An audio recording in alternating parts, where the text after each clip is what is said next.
Hey, what's up, guys? Welcome back to another Photo Nation video. Hey, if you're new to the channel, welcome to the nation. If you've been here before, welcome back. Hey, this channel is dedicated to photography and photography lovers. And our main goal is to help you take your photography to the next level. But the only way you can do that is to take control of your camera and be the boss of your camera. And so sometimes we have to learn things that we don't want to learn. So today we're going to talk about the exposure triangle. And so the exposure triangle is probably the most important three settings on your camera. So why do you care? Because if you want to take your photography to the next level, you must understand the exposure triangle. You are entering Photo Nation.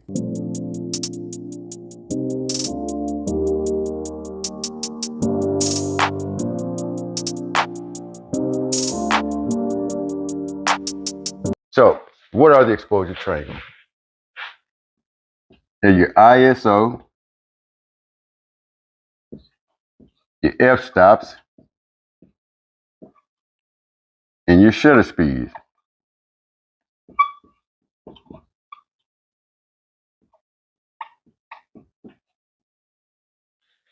And so we're going to talk about each one of them and talk about what their jobs are, what they do, and how they all work together to make a correct exposure. Now, it's always been called the exposure triangle, but I normally call it the exposure trio because I call them the exposure trio because they all work together to make a proper exposure. So we're going to start with the first one, which is ISOs. So what are ISOs? ISO is how sensitive your camera is to light. And so they can come in a large range or variety of numbers. So for example, on some cameras and some manufacturers, it'd be 50, 100, 200, 400, 800, 1600. And it can go higher and it can even go lower on this end. So the way I like to think about it is it's how sensitive the light is to your camera. So the first thing I do when I walk in on the scene, I decide what ISO I'm going to use. So how sensitive the light is. Is it light where I'm photographing? Is it bright sun? Or is it in a gymnasium and I'm photographing a basketball game? So if I'm in bright sun, you need a less sensitive ISO, like 100 or 200 for bright sun. And if you're in a gymnasium or a church and the lights are really low and you can't use a flash, you need a more sensitive ISO, like 800 or 1600 or 3200 or even higher than that, which will give you more light. So we're going to say low light over here.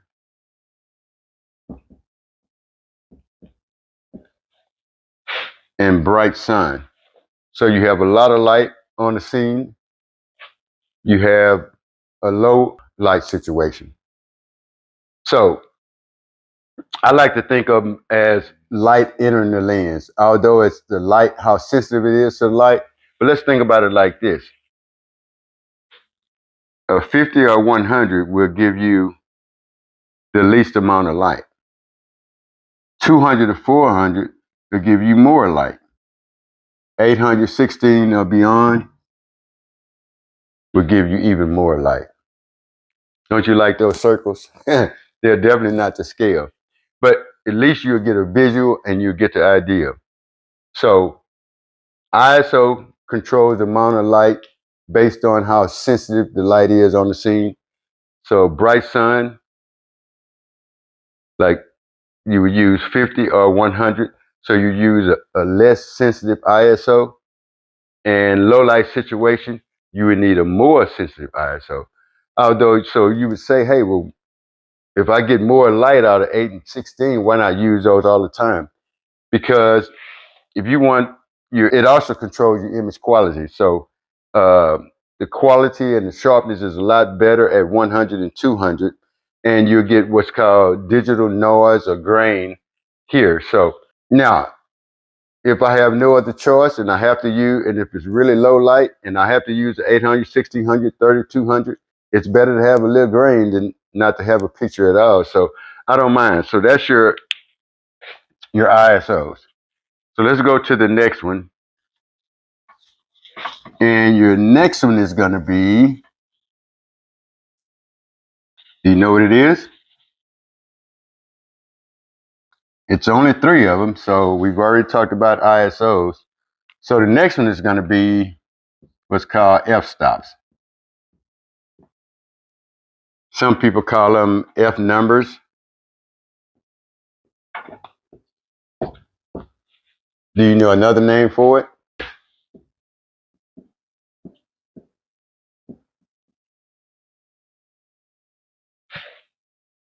So some people call them F numbers, F stops, or apertures. So your F stops have a couple of jobs also. One of the jobs it has is to control the amount of light based on the F stop you select. So F stops can run in a range of, depending on the camera manufacturer, 2.8, f4, 5.6, 8, 11, 16, 22, and they can get larger based on the camera manufacturer, or it could be smaller. So one of the main jobs, it allows light to pass through the lens based on the f-stop you select. So one of the most confusing terms for photographers are aperture, f-stops, f-numbers, where they're all the same thing. So if you ever hear f-stops, f-numbers, apertures, they're all talking about the same thing. And so here are the actual f-numbers. Now, the way I like to think about it is that the aperture is the actual opening on the lens. So 2.8 is the smallest number, but it's going to give you the maximum amount of light. 5, 6, 8, less. Here, even less. So a larger f number gives you a smaller aperture or less light. So you're going to get less light.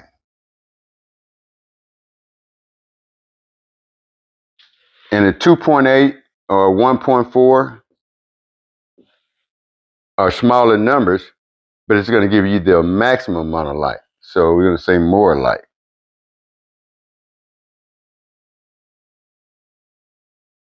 So I know it's confusing, but f-stops are really fractions. And so the smaller the f number, the larger the opening or the aperture, and the more light it receives. The smaller opening, the less light, the larger the f-stop. So I know that's really confusing, but if you can get over that mental block. And so while we're on this subject, a lot of people use the terms, because I think that photographic terms are probably the most confusing for most new photographers. So if you ever hear somebody say open up, that doesn't mean go to a larger number. That means open up to a larger aperture. Open up means let in more light.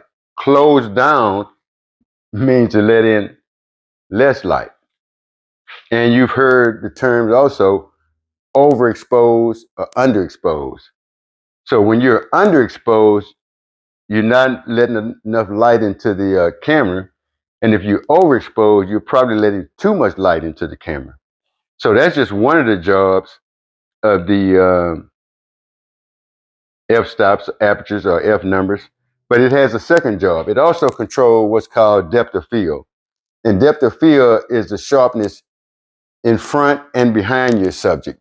If you focus on your subject, the thing that you focus on is actually going to be the sharpest point in the picture. So, but your F numbers control your depth of field. So if you want your depth of field, if you're a portrait photographer, for example, and that's basically what I am, a portrait photographer and event photographer. And so I like to shoot what's called wide open. So I like to shoot somewhere in between 2.8 and f4. So these are f-stops.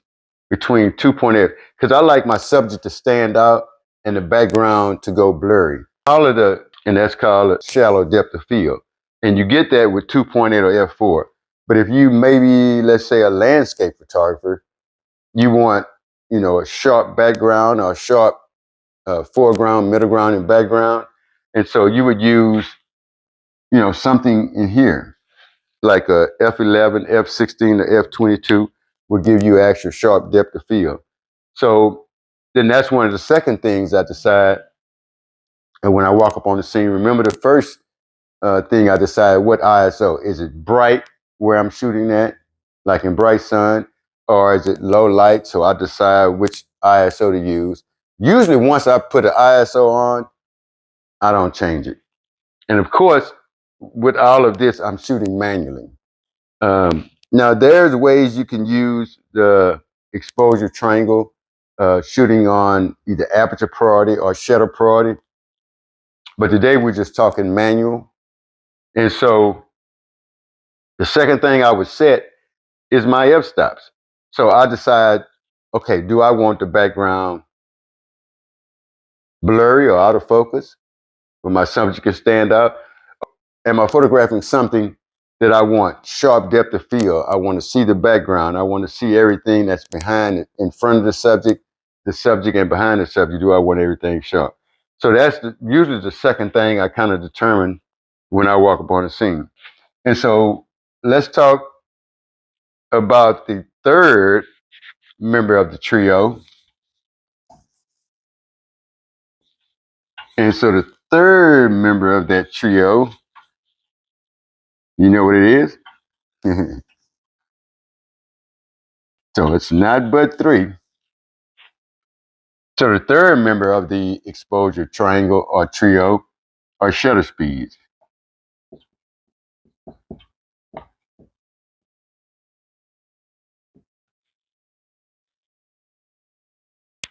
And so the shutter speeds, pretty much just like the f-stops, it also controls the amount of light passes through the lens, but it does it based on speed. Usually most cameras will either have a shutter curtain. It's curtain will either open left to right or up and down. And the longer it stays open, the more light is allowed to enter the lens. And when it closes fast, less light is allowed to enter. And so they can range anyway from, I can come way over here to 8,000, some cameras. Some of us go 1,000, 500, 250, 125, 60, and man, it can go 30 all the way to 1 second. So we would do this. All the way to 30 seconds if necessary. So again, the way I like to look at how the light is passing through the lens is that this is called a fast shutter speed. Down here would be a slow. So a fast shutter speed, the shutter opens up and closes so fast, you could think of the shutter speed as you're blinking. The faster your eyes blink, the less light is allowed to pass through the lens. So the fast shutter speed opens up and closes fast. It lets in the least amount of light. Whereas you go on, you get more and more light. And the longer you allow it to go, it lets in more light. So faster shutter speeds will let in the least amount of light. Slower shutter speeds will let in more light. And so I have a video that I did on the exposure triangle where I just kind of sit down and just talk about what they are and what they do. So make sure you go and watch that video. So that's one of the jobs. And the second job of the shutter speeds, it controls either stopping action or showing motion. So if you're going to stop action, you need a faster shutter speed, and it will stop action. And the slower shutter speeds will actually show motion. Or and you have to make sure, one of the things about a slow shutter speeds, I don't recommend that, and everybody has something different. If you don't have a tripod, you can't go below a 60th of a second.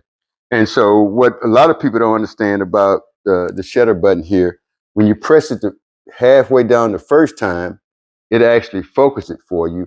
And then the second time, it's a two action operation. The first time you press the button down, it focuses. The second time, it actually takes the picture. So just remember, if you have to go lower than the 60th of a second, you need to be on a tripod. But this is what I want you to see, and what I want you to understand, that a faster shutter speed will stop action and give you the least amount of light. The slower shutter speeds will actually show motion. You ever seen those pictures of a waterfall and it looks like it's cotton candy? Well, it's done with the slower shutter speeds. And you can see that same waterfall, and you can see the droplets coming down from the fall. It's done with a faster shutter speed. So those are the two jobs of the shutter speed. So let's put them all together and see how they all work together. We've done them individually. So let's just kind of write them all on the board and see, where did I put my marker here?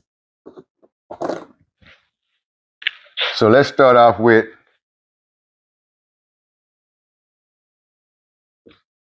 ISOs. Then we have f-stops. Then we have shutter speeds.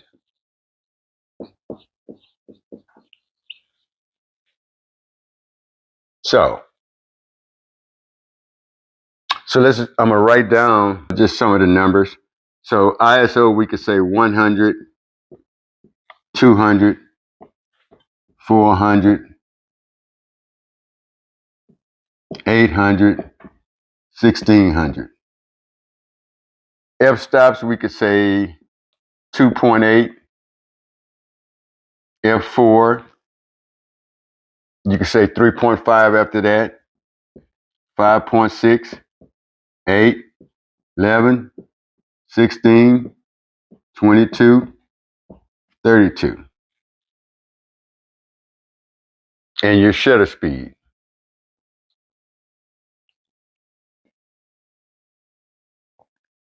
So I'm just going to start off at maybe,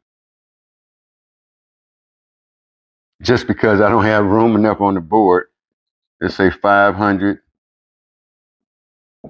250, 125.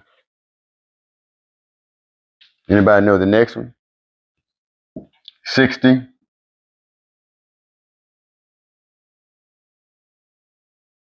30, 15. Just because I just don't have enough room to write on the board. So now you have your ISO, how sensitive it is to light, bright situation, bright sun, we're going to say bright sun, or just bright outside, you're going to get, say, the least amount of light. And then here you're going to get more light. So I'm doing this just to give you a visual to see how much light is coming in. It doesn't really let in light. It really determines the amount of light based on the sensitivity of the film or the camera. And so 2.8. Now, this is all based on what's called equivalent exposure. So I'm going to do a video on just equivalent exposure, but it uses the same premise. It uses that exact premise. So now you have your f-stops. Smaller numbers are going to let in a large amount of light.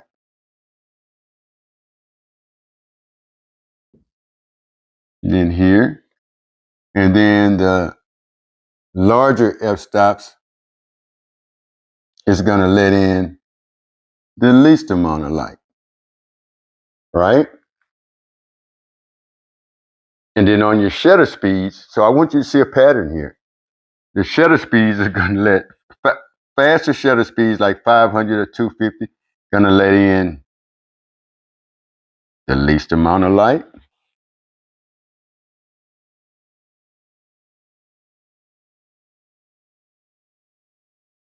Right?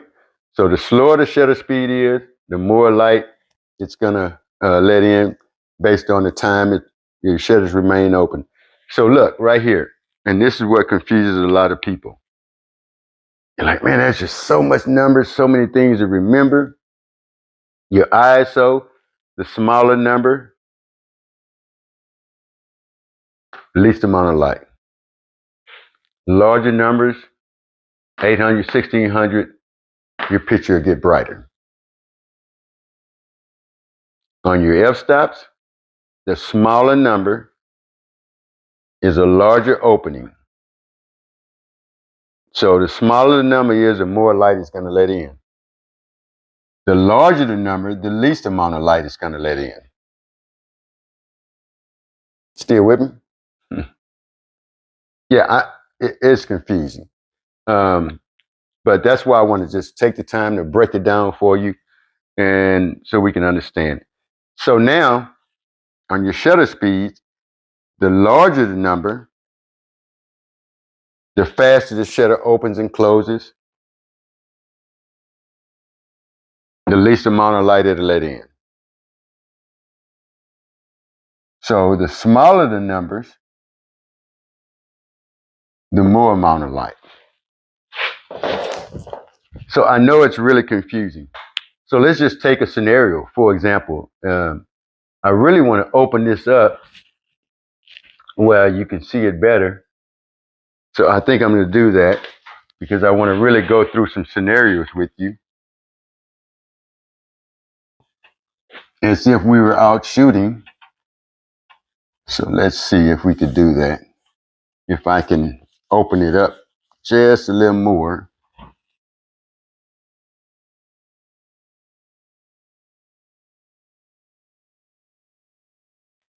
All right, so we have the ISOs. We're going to have 100, 200, 400, 800. I'm going to stop right there because of space. I'm going to come down here and do f-stops. And we're going to go 2.8, 4, 5.6, 8, 11, 16, and I'm going to stop at 22. And then your shutter speeds, I'm going to say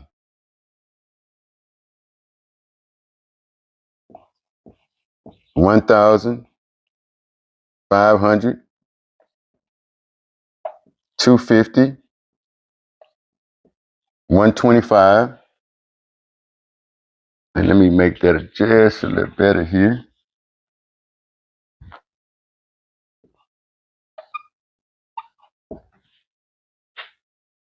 Anybody know the next one?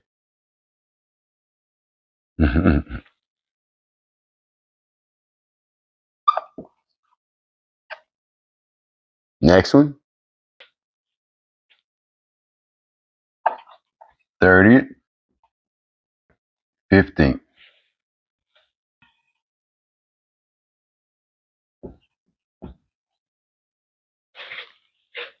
Put it there so I don't forget it. Okay, so let's just go through a few scenarios. So you remember, is ISO more light, the smaller number, 100, 200, is that more light or less light? You got it. So that means that 800, 1600 is more light, right? And so I want to make that a little smaller. How about that? So we're going here to here. So f-stops. All right, so again, the way you could think of f-stops like the iris of your eyes or the pupils. So if you were in a dark room, the iris of your eyes would actually open up to let in the maximum amount of light. And so if you were to stay in a dark room a few minutes, you could actually start seeing shapes and different things. And the way it works, if you walked outside in the bright sun from the dark room, your eyes would actually close down to let in the least amount of light. So just think about it like that. So 2.8, am I opening up or closing down? Am I letting in more light or less light? You got it. It lets in the maximum amount of light. The smaller the number on the f-stop, the more light it allows to pass through the lens. So then that means on this end of the scale, least amount of light. With me?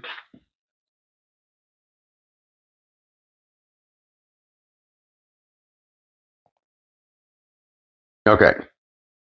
So you know I'm going to ask the question again. So do 1,000 of a second give you more light or less light? There you go.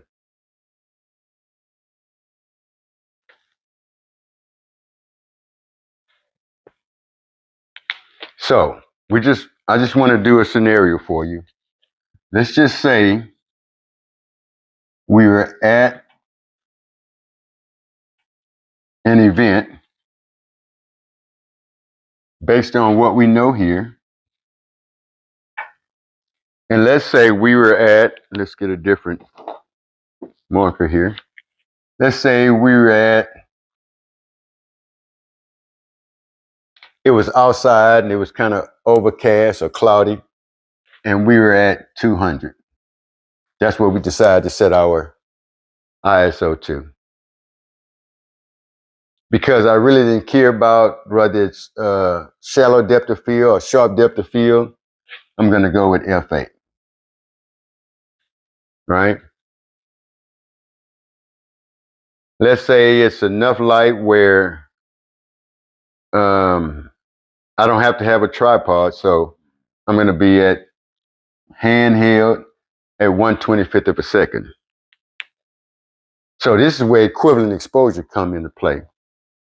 So let's just say you had 200 ISO, f8, 1/25th of a second. Let's say that's really decent exposure. You're okay. Remember, we said there's no such thing as a perfect exposure. So, but let's just say that that's a correct exposure, for that scene. And so we were there, but let's just we decided, man, we really want to get a more shallow depth of field. So what would we do? Do we open up? And which one would we move? That's that's one of the first things. So like I said, I very rarely change my ISOs. Once I put it on a particular ISO, it stays there. So my other two options are change my f-stops or change my shutter speeds. Remember the scenario I said I wanted to get a more shallow depth of field. So if that's the case, shutter speeds is out. Shutter speeds don't control depth of field. So it leaves us one option, f-stops. F-stops control your depth of field. So let's just say, for example, I went, let's get a different marker. So I want a shallow depth of field. This is good. 200 ISO, f8, 1/25th of a second. It looks good. I can be satisfied with it. But because you have control and you're shooting manually, you can take control of your camera. You have the option to change. So when you're on program, it also controls your equivalent exposure. But what program don't understand, it doesn't understand stop action, showing motion, um, shallow depth of field, sharp depth of field. It just does it based on the amount of light that passes through the lens, and it corrects it. So it would change your ISO, your f-stops, and your shutter speed for you, and you don't have any control over that. And sometimes, I guess 65% of the times it'll be okay on program, but you can get it right 100% of the time when you're on manual. And that's called taking control of your camera and being the boss of your camera. So let's go back to this scenario. It looks really good there, but we want shallow depth of field. So we can't do that with shutter speeds. We only can remember the two jobs. It lets in light and it controls whether your background is sharp or shallow. So if I wanted the background shallow or blurry, can I go to F8? No. You'd have to go backwards. So let's just say I'm going to want my background a little more blurrier. So I'm going to go one stop, two stops to F4. Now, it may look okay, but usually when I change one, I normally change the other because I want to get what's called equivalent exposure. Equivalent exposure is really the same density, and it probably looks the same, except what's going to change is either you can stop action or show motion with your shutter speeds, or you can make a sharper background or a more shallow background and get the same correct exposure. So remember, it was 208, 125 was our correct exposure for this scenario. And so we wanted shallow depth of field, so we went to F4. So what do we do with our shutter speeds? Now, usually equivalent exposure, you can change all three, but I'm going to stick with 200, so I'm going to only change these two. So if I let in 2 stops more light, I have to close down on my shutter speed and let in 2 stops less light. So which way do I go? Which way do I let in? If I let in more light over here, I need to let in less light here. So where would I go? Now, once you know the rules, you can break the rules. So you can move one stop one way or another. But which way? I'm still asking, which way do I go? I let in 2 stops more light. So I have to let in 2 stops less light. So I'll still get the same correct exposure, but now I'll get a more blurrier background, shallow depth of field. And what I've done is just balanced it. So I've just balanced the light. And so let's look at it some more. So let's just say I didn't want a shallow depth of field. And I keep losing this thing. Let's just say I wanted the depth of field to be sharper. Let's say for whatever reason, I wanted the sharp foreground, middle ground, and background. And so if I did that, if I stay with our correct exposure, that's our starting point. And I said, you know what? I really want, a sharper depth of field. So I'm gonna change something. I have to change something. So what do I change? Let's see. What did I get that photography cheat sheet that Marshall offered down in the description? Our free photography cheat sheet. Go download it and use it. And you could take it with you, pack it with you. So let's just decide. So we want sharper depth of field. And let's just say we want one stop more, right? What we've just done is we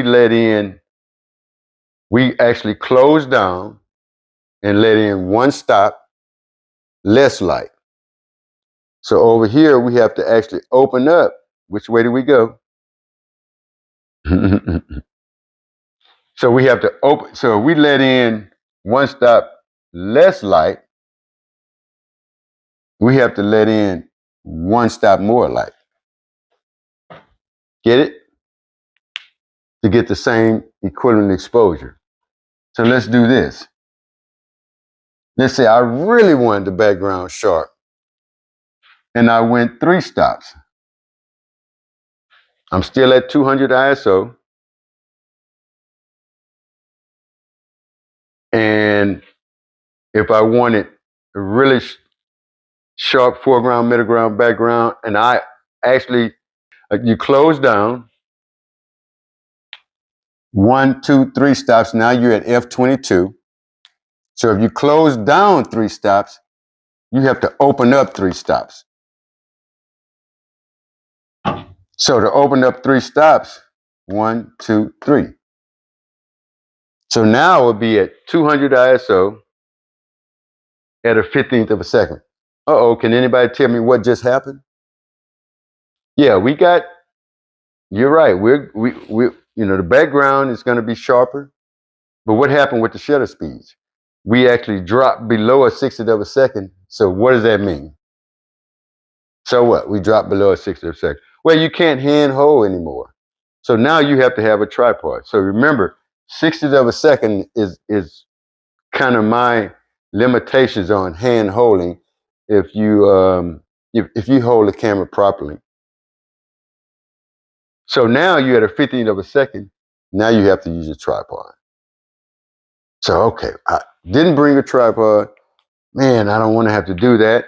Now, if you don't have a tripod, if there's a tabletop or something that you can lay your camera flat on, you can use what's called a self timer that's in your camera where it counts down a second. You still can do it. But let's say nothing is around, you wide open space, you don't have a tripod. Can you still shoot it at a 15th of a second? Of course you can. But you're going to get now what's called camera shake or blurry picture because you just cannot.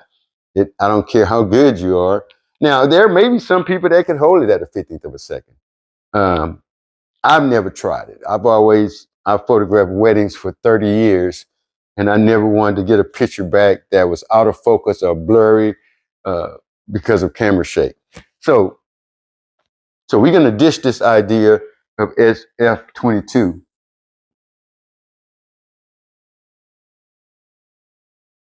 Let's put our circle back.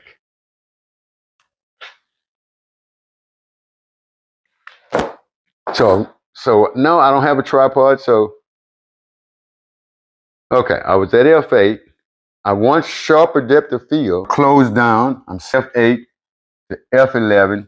You're actually halving the amount of light. So you're closing down, letting in less light from what it was. So if you let in one stop less light or halving the light, then you have to open up and let in one stop more light. So you can go here. You with me? All right, so let's do another one. So let's talk about some of the terms and what people call overexposed, underexposed, again, to make sure you got that down. So when you let in, if F8 is a good exposure, when you go from F8 to 5.6, you let in one stop more light. You go from 5.6 to F4, you let in one stop more light. You go from F4 to 2.8, you let in one stop more light. But you're actually going one f-stop, you're actually giving twice as much light. You're doubling the amount of light. When you go from more light to less light, you're actually halving the amount of light.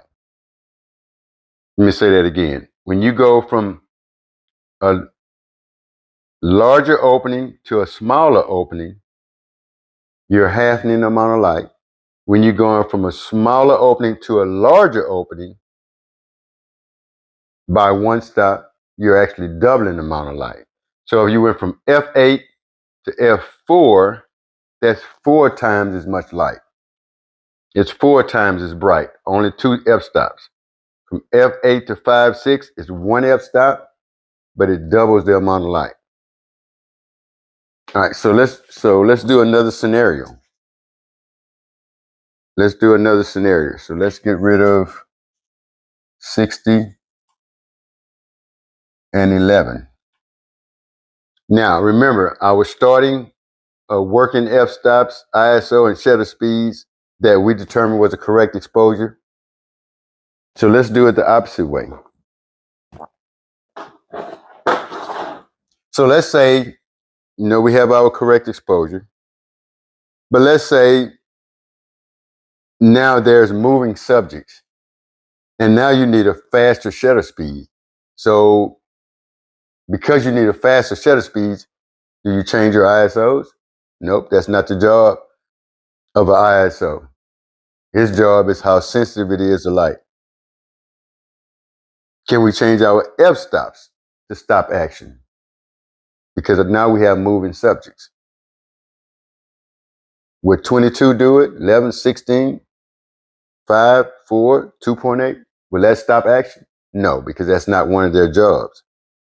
So the only option here is shutter speeds. So let's say we need to stop action and we want to go to a 500 of a second because we need to stop action. 125 is just not doing it. We want to go. So we're still at 200 ISO.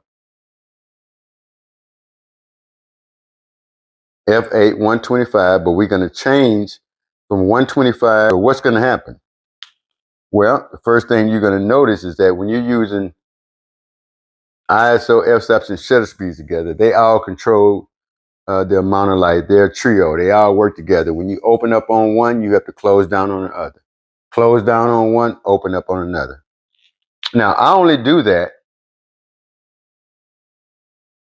with the f-stops and the shutter speeds. Once and I'll keep saying it, once I set my ISO on manual, I rarely ever change that. Now, there are occasions that I will change it if it starts getting darker and I need more light. I can either let in more light here, but it's going to change my depth of field, or I can let in more light here, but then I'll probably need a tripod. So then if I needed more light, I would go from 200 to 400 or 400 to 800. But this scenario is still nice, overcast outside, so 200 is good. F8, 125, but we decided the subjects are moving now. We need the faster shutter speed. So we need to stop action, and shutter speeds is what's going to stop that action. So if we're changing how many stops? 1, 2 stops less light, right? Because the higher the number, the least amount of light. The lower the number, more light. So we went from 125, 250 to 500. So we actually closed down by 2 stops. So that means we have to open up 2 stops over here. So is F16, will that work? If I went F16,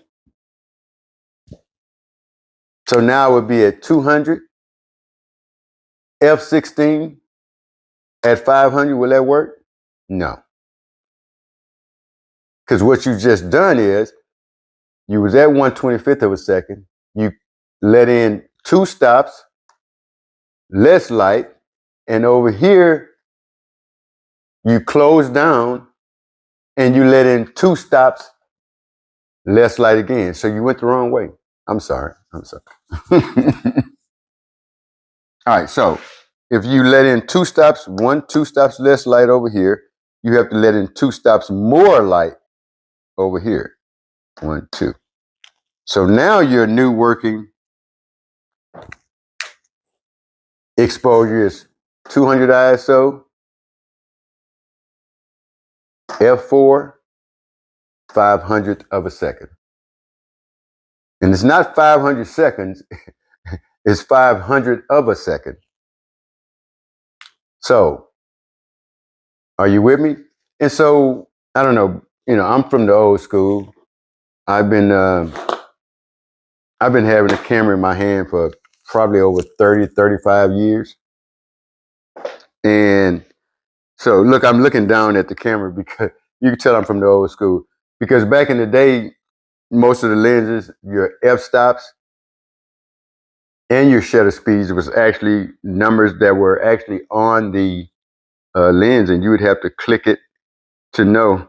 So, today's digital camera, all you have to do is just look through the viewfinder, and if I want to change my f-stops, I can use my index finger, and that's on most cameras. And if I want to change my shutter speeds, it's right there at my thumb, and I can see it all inside of my viewfinder. And that's another thing. I have this Nikon D750, and I love it. And the only way I'll give it up is something happened to it. But I'm planning on getting one of the newer Nikon mirrorless cameras. They are absolutely fantastic. Technology is better. They're smaller. They're compact. A lot of them are mirrorless. But one thing I probably never get used to, and just because I'm from the old school, I'm used to looking through that viewfinder. And most of the cameras now, you're holding it with one hand, so it's not very stable, and you're, looking at your subject through live view. And that's okay. If that works for you, that's good. I'm not knocking that. I'm just saying for me, I, you know, have always taught that you train your eye by looking through the viewfinder, getting your composition correct. I have the grids there where I can see the rule of thirds and I can compose my picture. So one day I'll try some of the newer cameras, but as long as this one's working, I'm okay with that. So, okay, where are we? So, are you good with this? And I remember when I first started, we're talking years ago, like they say, when Popeye was a pup. So, I don't know if it was that, you would hear the older photographers say, "Oh, too much light. You're overexposing. You know, close down. Too much light. Open up." And I don't know if I was just too ashamed to say, well, what does that mean? Open up, close down, overexposing, underexposing. So it's those photographic terms, and I can't remember one of them to say, hey, this is how it works. When you close down, you let in less light. When you open up, you let in more light. And then actually showing me that if I was at f8 and I needed more light and I open up, I go to 5.6 or 4 or 2.8 to let in more light. Or if I was at f8 and they say close down, go to 11, 16, or 22. I was probably just too embarrassed to ask. So it took me a while. I remember uh, trying to understand this uh, exposure trio. I would get my camera, put my wife under a tree in the front yard, and back then there was not digital; it was only film. So every time we pressed that shutter button, it cost us money. That cha-ching, that didn't mean we were making money. That mean we were losing money. So, but we had to practice. So I would have cards with all of these on there, and I would change them, and I probably would still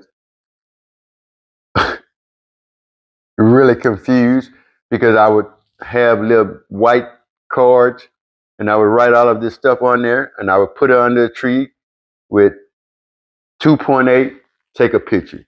4, take a picture. 5, 6, 8, and so on. And I would do the same thing with the ISOs, with the f-stops, with the shutter speeds. But what I didn't understand, I could see that 2.8 gave me more light and 22 gave me less light. But what I didn't understand, and it took me a while to figure out what equivalent exposure was, that if I let in less light on one, I have to let in more light on the other. So if I let in more light on one, I have to let in less light on the other. More light on one, less light on another. So once I figured that out, things started getting better because, of course, I keep saying back in the day because I am from back in the day. So I guess I'm not going to apologize for that. And we couldn't look in the back of our camera. Digital cameras are a game changer. You could take a picture now, click, look at the back, and then make your adjustments. If it's too dark at f8, you can go to 5.6. If it's too bright at f8, you can go to 11, and you can see it right there in the back. Well, the cameras we use, you would have to photograph an entire event. I mean, I can remember the first time I photographed a wedding. It was on film, of course. You can't see in the back of the camera. You just had to know this. ISOs, f-stop, and shutter speeds, how they work, how they affect your picture. What's the job of the ISO? What's the job of the f-stop? What's the job of the shutter speed? Because we could not look in the back of the camera to see the picture. You just had to know. So I remember when our very first wedding, I had about probably 8 rolls of film. Then you had to load the film. You had to put the film in there and go into a dark area.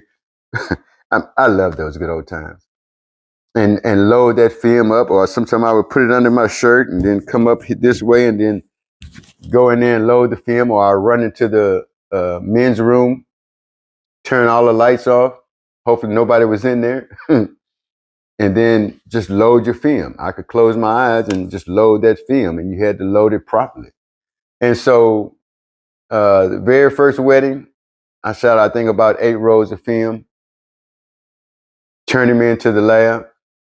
And I was using a professional lab. What was the name of it? It was actually called Pounds. It was the very, very first lab I used right here in Houston, Texas. And so turned those in, didn't know what they looked like, but I was pretty confident in my ISOs, f-stops, and shutter speeds. At least I thought it was until I turned that first wedding in. And it took about a week and a half for the film to come back. I remember when they gave me the bag and and it came in like 5 different little packs. And so you start looking at the pictures. Man, my heart was beating so fast. It was about to jump out of my chest, man. And then as you're looking at them and they're looking pretty good and like, yeah, then your heart started calming down. And man, that was a really big confidence boost. But I had practiced hundreds and hundreds of times before I ever tried to photograph an event, because that was the last thing I would ever want to do is mess up somebody's wedding. So I've had plenty of practice at it. So I did it. All right, so you should have this down. And it takes a while. When I say have it down, I don't mean that you know it. But as you go out and practice and practice and practice, it'll start becoming second nature to you. So, sometimes in my mind, I might say close down from f8 and say close down. That's not close down. Close down is less light. But I know when I'm out there photographing an event, it's second nature. It's just like walking. And so I don't have to think about it. Alrighty, guys, thanks for watching again. I hope you enjoyed this type of content. If so, please hit that like and subscribe button. And in the comments, put I subscribe, your name, and the city you're viewing from. And also, I'm giving away a few of my photography books, Exposure Made Easy, While Supplies Last. And I'll pick a few new subscribers from the comments, see more in the description. And while you're there, make sure you download our free photography cheat sheet for new photographers. Go and get it, download it, and use it. And I'll see you in the next video.